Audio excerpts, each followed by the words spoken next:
Ministri e Arsimit Vesna Janevska ka paralajmëruar mundësinë e mbylljes së disa universiteteve në vend, nëse gjatë procesit të vlerësimit konstatohen mangësi që nuk do të korrigjohen. Ajo tha se kontrollet në institucionet e arsimit të lartë po vazhdojnë dhe se për herë të parë, pas një periudhe të gjatë, po zhvillohen vlerësime me përfshirjen e ekspertëve të huaj. Sipas Janevskës, në disa universitete janë evidentuar parregullsi në funksionim, ndërsa Agjencia për Cilësinë në Arsimin e Lartë tashmë ka nisur proceset e rregullta të vlerësimit dhe kontrollit të standardeve akademike.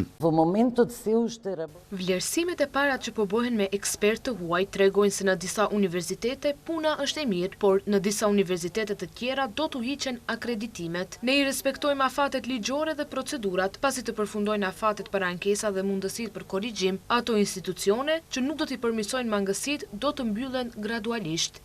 Ministria nuk bëri të ditur emra konkret të institucioneve, por theksoi se procedura do të zhvillohet në përputhje me ligjin, duke u dhënë institucioneve mundësi për ankesa dhe për përmirësimin e mangësive të konstatuara.